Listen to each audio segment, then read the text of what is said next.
Ito, pag-usapan natin 5 pang pulis huhulihin. Second hearing, Senator Amy, kasi nga Ayan. naulinigan kita, sinasabi About sa second hearing 'tong pag-uusapan natin. mo rin na nahihirapan ka man. Kasi marami nagtatanong, bakit wala kang inimbita? Kasi marami ng legal luminaries, mga former Supreme Court justices, etong mga talagang bihasa, may mga master's degree sa international criminal law and all of that. Talagang, you know, legal experts na talagang yung legal minds that you can mine. Bakit hindi sila humarap because ang maririnig mong sinasabi nila is the legality of the arrest and the surrender. Hindi nila tinatawag na extradition ng pamahalaan, di ba? Surrender ng Pangulo, legal naman daw. Ayun na nga. So, maraming legal experts. Pero tulad ng sinabi ko, kesa sa experts on the side of the government, mas maganda rin yung mga neutral, yung talagang profesor. Kasi alam natin, napupolitika kapag ganon. Palagay ko, overrepresented na nga yung gobyerno. Mag-isa lang ako doon sa isang panig hanggang Ito, meron pong good news, no? So, wag muna nating awayin si Amy. Again, uulitin ko at ilang beses ko nang inulit, hindi ko sinasabing iboto nyo si Amy. At ayoko siyang isama sa PDP, okay? Maliwanag po tayo dyan. Kaya lang, wag muna nating awayin. Gaya ng sabi ko, malay natin may pakinabang sa atin. Tayo naman ang mangga. Tayo naman ang manggamit sa kanila. Tayo naman manggamit at ngayon magagamit natin. Bakit? Magkakaroon pa ng second hearing. That is very important. Magigisa. At alam ko na maglalabas to si Amy. Baka ito mapaisip na pa-impeach niya si Bongbong. Wala pong makakagawa nun. Siya lang. Siya lang ang may lakas ng loob para mag-hearing patungkol sa paghuli kay Tatay Digong. Walang gumalaw sa senador. Wala. Siya lang. Hindi ko sa pinagtatanggol. Gamitin po natin. Kaya habang nagagamit, huwag niyo pong awayin. Ngayon may second hearing pa. Yung ibang senador na hindi gumalaw, ito may second hearing pa. Di mas maayos. Mas maraming mabubulgar. Mas marami tayong mapipiga. At yung mapipiga dito, pwede pang gamitin sa ICC. Napaka-importante ng bawat ebidensya dahil ito ay posibleng magpauwi kay Tatay Digong. Dahil dyan, mas marami tayong makukuha. So, wag muna, antayin natin si Amy. Dumating sina Alan Peter, dahil ang dami-daming taga-gobyerno. Sa totoo lang, nung umpisa akala ko walang darating galing administrasyon. Pero biglang nagdagsaan, tapos nagulat nga ako, dagdag sila ng dagdag ng pangalan. Sabi ko, ayos to. Talaga namang prepared sila. Siguro maganda yung hearing natin. Tapos, nung nandun na sila, dumami pala, 3 kwarto na kami, naubusan pa nga ng pagkain Kaya sabi ko, very represented. As a matter of fact, si Inday Sara lang ang nasa kabila at siya lang ang on Zoom, alas 3 ng umaga yata sa The Hague. Kaya, yun nga, inaanyayahan ko kasi magkakaroon ako ng second hearing. May second. Yes, magkakaroon ako. I finally decided kagabi na mag-second hearing na lang. Yes, dahil, maganda yan. May marami pang nagsasabing bitin, may mga katanungan ng OFW, at ang balita marami pang warrant na susunod. Hindi naman ito ang kaisa-isa at kahuli-huli ang warrant. Meron pang susunod, nababanggit nga yung pangalan ng 5 pulis. Yan, may 5 pulis pang huhulihin. Kaya napaka-importante na ma-discuss to ulit sa hearing and at the same time, kailangan mag-decide ng korte rito. Hindi porket nandun na si Tatay Digong sa ICC, hahayaan na lang nila kasi sasabihin nila mutin academic kasi andun na si Tatay Digong di ba? Nasa jurisdiction na ng ICC, hindi na natin basta-basta mababalik kahit ano pa i-discuss natin dito. Pero importante ma-discuss kasi kung mapapatunayang illegal yon, hindi dapat ganun ang proseso. Magagamit natin sa mga huhulihin pa. Tatandaan po natin, bigla-bigla na lang. Nung una, wala naman talaga. Si Bato nasa listahan talaga yan.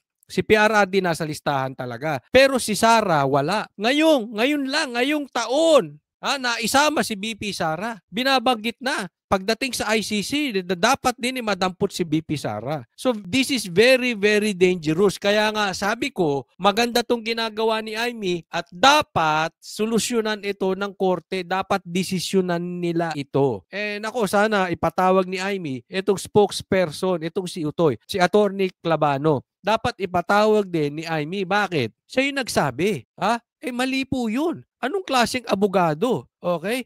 Patawag niya Etong si Clavano, dahil hindi po pwedeng sila ang competent judicial court. Hindi po, executive po kayong DOJ, hindi po kayo judicial. So maling-mali yun. Bakit kayo nagsasalita ng ganun? Abogado ka, alam mong walang ganun. Tapos binawi ni Boying. So anong ibig sabihin niya? Niloloko nyo taong bayan. Anong ibig sabihin niya? Fake news yan. Anong ibig sabihin niya? Gagamitin nyo lang pagka kumbinyente sa inyo or kaya meron kayo kailangan pahuli. Kailangan maimbestigahan niya. Pangalawa, may narinig akong interview dito kay John Vic Remulla. May narinig ako, no?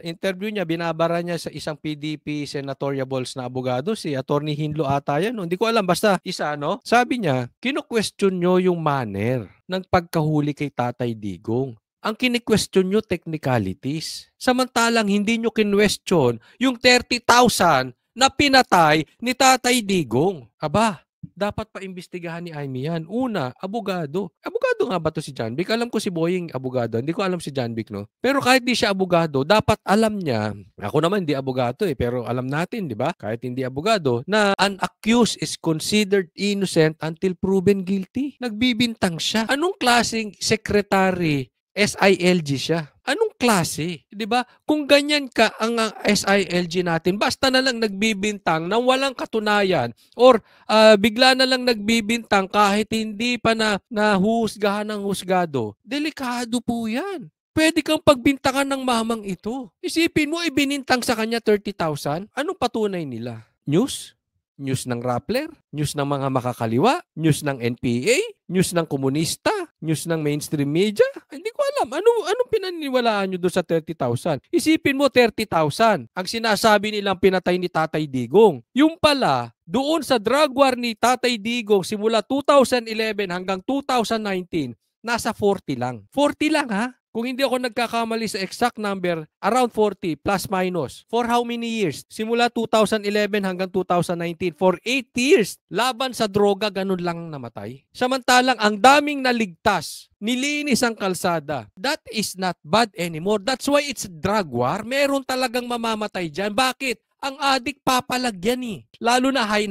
Naku, meron akong kaibigan adik. Sa peak ng kanyang pagka-high, akala niya si Superman siya. Papalag talaga yung kahit kanino. Yan ang sinasabi natin. Anong gusto nyo? Pag pumalag yung adik, magpabaril yung pulis. Pag pumalag yung adik, magpa-rape yung nire-rape. Hayaan na ng pulis. Diba? Ibig sabihin, fake news sila. Saan nila nakuha yung numerong 30,000? Ang demanda sa ICC, kakurenta. Naglulukuhan ba tayo dito? Palabasin nyo yung 30,000. Palabasin ninyo yung biktima ng 30,000, yung magulang nila, kapatid nila, magdemanda sila, i-present nila ang ebidensya sa ICC. Yung 30,000 hindi yung 40 kasi may nagsasabi na hindi, yung representative lang. Yung 40 lang ang representative, yung 30,000 hindi. Hindi po pwede sa batas yun. Ibig mo sabihin, sasagutin ko yung sinasabi yung 30,000 pag napatunayan nyo yung isa, hindi pwede sa batas yun. Ano yun? Naglolokohan tayo. Ang totoo, eto, may mga grupo talaga mahilig mag-blow up ng numero. Isa na dyan ang mga komunista. Katangihan nila yan. Ang hilig nilang magmalinis pero sila naman ang madumi. Ibo-blow up nila yung sitwasyon. Yung nangyari kay Piarardi. Ako yung nagsasabi na 30,000 ang pinatay ni Tatay Digong. Yan po ay pag-iinsulto sa Pilipino. Bakit kanyo? Sa dami ng nagrally ngayon, tingnan nyo na lang. Daig pa nito si Hitler. Daig pa nito yung matinding patayan dyan sa mga nangyari sa history ng Pilipinas kung 30,000. Sa tingin ninyo, may magnarally sa Netherlands kung 30,000 ang pinatay ni PRRD? May magrarally sa Mindanao? Sa tingin nyo? May magrarally sa Manila? May magrarally sa buong Pilipinas? May magrarally sa buong mundo? Yan pong nagsasabi na 30,000 ang pinatay ni Tatay Digong. Iyan po ay pang-iinsulto sa atin. Sa lahat po pang-iinsulto yan. Sinasabi nyo, bobo mga Pilipino. Wala kayong makikitang ganitong rally ever. Kahit sa buong mundo. First time nangyari sa history that the whole world nagrally sa isang birthday ng isang mama. Sa birthday ng isang hinuhusgahan at nakakulong. Sa isang nililitis sa ICC. Wala po kayong nakikitang ganyan. Maraming nagmamahal. Kaya napaka-imposible nun. Hindi po kami tanga. Kung 30,000 napatay niyan, walang rally. Ako, sasabihin ko sa inyo, lantaran. Hindi ito magagawa. Pag halimbawa, mangyari ito kay Marcos dinala sa ICC, walang magraraling ganyang kadami. kahit yung mga pambato ng dilawan, kunwari lang dalhin si Bam Aquino doon, si Kiko, sino pa bang pambato ng dilaw? Si Lenny. Walang magrarally ng ganito. Naiintindihan niyo po yung point? Dalhin mo si John Vic doon, si Boying, si Torre, si BBM. Walang magrarally ng ganito. That is impossible. Not even 10% kung gaano kadami ang nagrally kay Tatay Digong. Naiintindihan niyo po? Itong rally na ito, ang daming napatunayan. Maraming nagising dito. Kaya eto nga, kinakailangan alamin natin kung mali yung proseso, mali yung ginawa, wag nang uulitin. Sino naman po ngayon ang iimbitahin mo? At yun na nga, sumulat na rin po sa inyo si E.S. Bersamin para humingi ng advance questions. So now, are you going to give advance questions to Secretary? Ako, bakit may advance question? Bakit may advance question? Bobo ba yung mga yan? Kami ba pag inimbitahan, pwede kami humingi ng advance questions? Ano yan? May favoritism? Ganyang kahina utak ng mga yan? O dahil magfa-fabricate sila? Kasi pag hindi ka nagsisinungaling, hindi mo kailangan ng advance questions eh. Bersamin, E.S. Bersamin? And sino ngayon yung mga susunod na mga aanyayahin nyo po sa second hearing? Excuse me. Oo, siguro pareho rin yung iba, pero yun nga, katulad ng sinabi kanina, sana talagang lumabas yung ibang mga international law experts kasi hindi naman ordinaryong international law, hindi naman yan bahagi ng batas na araw-araw. Ako, ako gusto ko to. Ha? Kaya maganda yung second hearing. Since si SAS ay magaling sa international law, imbitahin mo si SAS. Ako, suggestion ko lang. Invite SAS. Kasi hindi siya pinalusot dyan sa vloggers na hearing. Imbitahin mo as resource person si SAS. Malaking maitutulong ni SAS sa investigasyon na yan. Marami siyang kaalaman na nauunawaan niya yung grabing pagtatakip ng gobyernong ito at yung mga illegal na ginagawa. Pinapractice. At iilang talaga ang praktisado dyan. Marami tayong narinig sa social media, sa mainstream, maraming linalathala na puros government side. Gusto ko sana yung legal side lang talaga at yung konstitusyon sa atin. Imbitahin mo si Claire. Ang daming alam ni Claire no? Hindi ko alam kung kamag-anak ni Claire to si Ernie Barung. Parang lahat alam niya Kasi nagkakapanig-panig na rin, nagkakakulay ng politika, pati yung ating mga legal luminaries. Kaya inaanyayahan ko yung mga former justice, yung framers of the Constitution, lahat na magsabi kung sana. Pero nahihirapan talaga ako. Pero sa second hearing, mukhang si Senator Bato na lumabok dahil nasa second batch daw siya ng warrant eh. At ang alam ko si Senator Cayetano bitin pa yung mga tanong. Tama. At saka dapat protektahan natin si BP Sara. Isasama po dyan si Sara.